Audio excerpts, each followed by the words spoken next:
रहमानिर्रहीम, अस्सलाम वालेकुम। उम्मीद है आप सब खैरियत से होंगे, जहाँ भी होंगे खुश होंगे।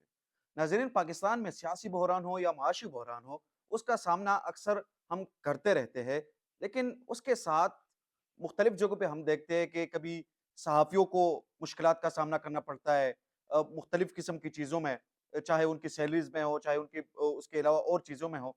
लेकिन ख़ास तौर पे जब कोई सहाफ़ी कोई स्टोरी फ़ाइल करता है, तो उसके बाद जो उनको मुश्किलात का सामना होता है, वो अक्सर उनके लिए फेस करना बड़ा मुश्किल हो जाता है।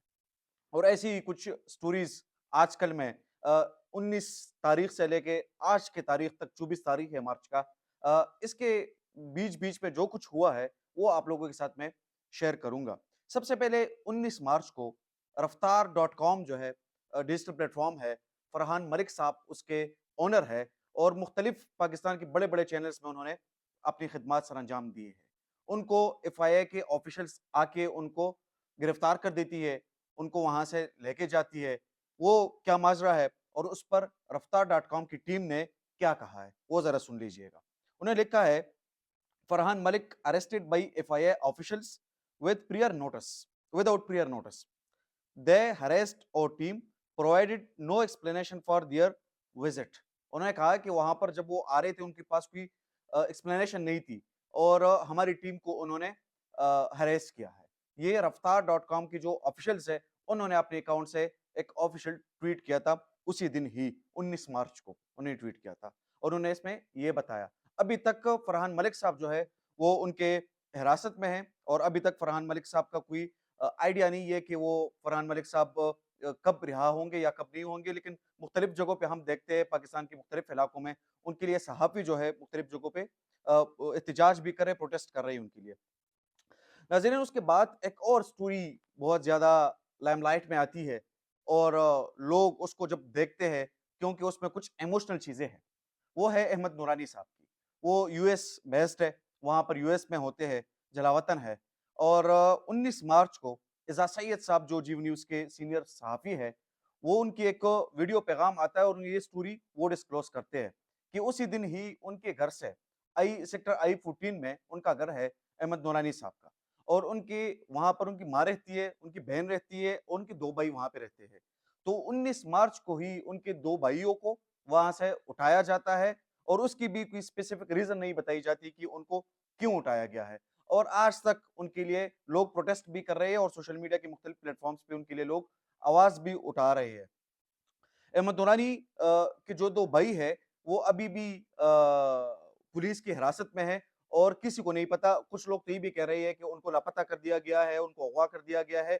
लेकिन कोई स्पेसिफिक उसकी भी चीज़ नज़र नहीं आ रही है कि किस वजह से उनको उठाया गया है। लेकिन उसमें एक चीज़ है जो अहमद नूरानी साहब की प्रोफ़ाइल से हमें सामने आती है। उन्होंने लास्ट में जो स्टोरी की थी, उन्होंने स्टोरी में जो उसका टाइटल था, वो ये था कि army chief R a king story. ये उन्होंने स्टोरी की थी कि आर्मी चीफ और ए किंग, ठीक है? तो उसके बाद लोगों को लगता है मुख्तलिफ किस्म के जो हमारे सहाफ़ी भाई हैं, वो सब इस पे कह रहे हैं कि उनकी जो लास्ट स्टोरी थी, उसकी वजह से उनके भाइयों को उठाया गया है। और उस पर फिर अहमद नूरानी साहब का स्टेटमेंट आया कि अगर मेरी माँ के साथ भी ये सब कुछ करे, तो तब भी मैं रिपोर्टिंग में हूँगा और अपनी रिपोर्टिंग में करता रहूँगा। उनका जो ये वाक़या है, ये भी 19 मार्च का है। उसके बाद आज 24 मार्च को इस्लामाबाद प्रेस क्लब के बाहर एहतजाज होता है। वहाँ पर इज़ा सैयद साहब जो सीनियर सहाफ़ी है, जिस तरह उन्होंने स्टोरी भी डिस्क्लोज़ की थी, उन्होंने एक स्टेटमेंट दिया है। उन्होंने इसमें कहा है, अहमद नूरानी की माँ हम सब की माँ है। ऐसा लगता है कि इस्लामाबाद में कबायली इलाकों का कानून नाफ़िज़ कर दिया है। हम आज पाकिस्तान में कानून की फ़ातिहा पढ़ने आए हैं। इज़ा सैयद ने ये कहा है और इज़ा सैयद पहले सहाफ़ी थे, जब वहाँ पर गए उनसे उनकी मुलाकात हुई और उन्होंने वो स्टोरी उसी दिन ही डिस्क्लोज़ की। उसके बाद जुम्मे के दिन भी अहमद नूरानी साहब की माँ जो है और उनकी बहन, वो भी अदालत आए थे, लेकिन उन्होंने उनको मंडे का दिन दिया था, आज भी उसमें कोई पेशरफ्त नहीं हुई। इसके बाद असद तूर का भी इस पे एक स्टेटमेंट आज 24 मार्च को इस्लामाबाद प्रेस क्लब के बाहर से आया। उन्होंने उस पे कहा है, जब ये सारा मामला चल रहा है, सारे सहाफ़ी इकट्ठे हुए थे, उन्होंने एक बात की उन्होंने कहा है, ये तमाम प्रॉक्सी जमातें हैं, ये तमाम प्रॉक्सी जजेस हैं, जिन्हें 26वीं आईनी तरमीम के बाद इसलिए भर्ती करवाया गया कि आप कुछ नहीं करेंगे। अब दादरसी का कोई फ़ोरम नहीं बचा। अदालत तबाह करके मीडिया का गला घोंट कर پیغام دیا گیا کہ اب ملک میں صرف ایک ہی شخص کا راج ہے۔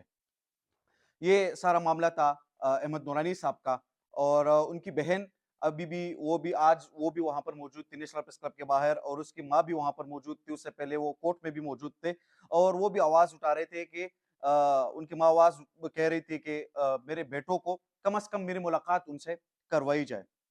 ناظرین، اس کے ساتھ ساتھ گرفتاریوں کی جب ہم بات کرتے ہیں تو 22 مارچ کو مارنگ بلوچ، جو اس پہ میں نے ولاگ کیا بھی ہے، ان کو بھی بلوچستان سے اریسٹ کیا گیا تھا صبح کوئی 5:30 بجے۔